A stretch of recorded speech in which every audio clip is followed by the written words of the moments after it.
नमस्कार दोस्तों, मैं आपका दोस्त और होस्ट आरजी आपके सामने उन तथ्यों को लेके आ रहा हूँ जो 90s के दशक में सबसे रोचक कहानियाँ होती थी अकबर और बीरबल की।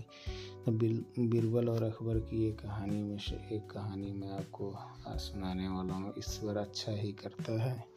ईश्वर अच्छा ही करता है। बीरबल एक ईमानदार तथा धर्मप्रिय व्यक्ति था। वह प्रतिदिन ईश्वर की आराधना बिना नाग किया करता था। इससे उसे नैतिक व मानसिक बल प्राप्त होता था। वह अक्सर कहा करता था कि ईश्वर जो कुछ भी करता है मनुष्य के भले के लिए ही करता है। कभी कभी हमें ऐसा लगता है कि ईश्वर हम पर कृपा दृष्टि नहीं रखता, लेकिन ऐसा होता नहीं है। कभी कभी तो उसके वरदान को भी लोग साफ समझने की भूल कर बैठते हैं। वह हमको थोड़ी पीड़ा इसलिए देता है ताकि बड़ी पीड़ा से बच सके। एक दरबारी को बीरबल की ऐसी बातें पसंद न आती थी। एक दिन वही दरबारी दरबार में बीरबल को संबोधित करता हुआ बोला, देखो ईश्वर ने मेरे साथ क्या किया। कल शाम को जब मैं जानवरों के लिए चारा काट रहा था तो अचानक मेरी छोटी उंगली कट गई। क्या अब भी तुम यही कहोगे कि ईश्वर ने मेरे लिए यह अच्छा किया है?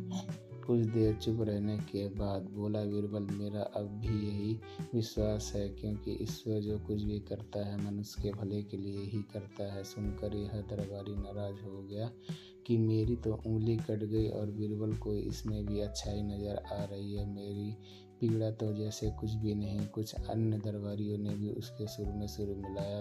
तभी बीच में हस्तक्षेप करते हुए बादशाह अकबर बोले, बीरबल, हम भी अल्लाह पर भरोसा रखते हैं, लेकिन यहाँ तुम्हारी बात से सहमत नहीं। इस दरबारी के मामले में ऐसी कोई बात नहीं दिखाई देती जिसके लिए उसकी तारीफ की जाए। बीरबल मुस्कुराते हुए बोला, ठीक है, जहाँ पना समय ही बताएगा। अब 3 महीने बीत चुके थे। वह दरबारी जिसकी उंगली कट गई थी वो घने जंगल में शिकार खेलने निकला हुआ था। एक हिरण का पीछा करते हुए भटक कर आदिवासियों के हाथों में जा पड़ा। वे आदिवासी अपने देवता को प्रसन्न करने के लिए मानव बलि में विश्वास रखते थे। अतः वे उस दरबारी को पकड़कर मंदिर में ले गए बलि चढ़ाने के लिए। लेकिन जब पुजारी ने उसके शरीर का निरीक्षण किया तो हाथ की एक उंगली कम पाई। नहीं, इस आदमी की बलि नहीं दी जा सकती। मंदिर का पुजारी बोला, यदि 9 उंगलियों वाले इस आदमी को बलि चढ़ा दिया गया तो हमारे देवता बजाय प्रसन्न होने के क्रोधित हो जाएंगे। अधूरी बलि उन्हें पसंद नहीं। हमें महामारी या बाढ़ या सूखे का प्रकोप झेलना पड़ सकता है, इसलिए इसे छोड़ देना ही ठीक होगा। और उस दरबारी को मुक्त कर दिया गया। अगले दिन वह दरबारी दरबार में बीरबल के पास आकर रोने लगा। तभी बादशाह भी दरबार में आ पहुंचे और उस दरबारी को बीरबल के सामने रोता देखकर हैरान रह गए। तुम्हें क्या हुआ, रो क्यों रहे हो? अकबर ने सवाल किया।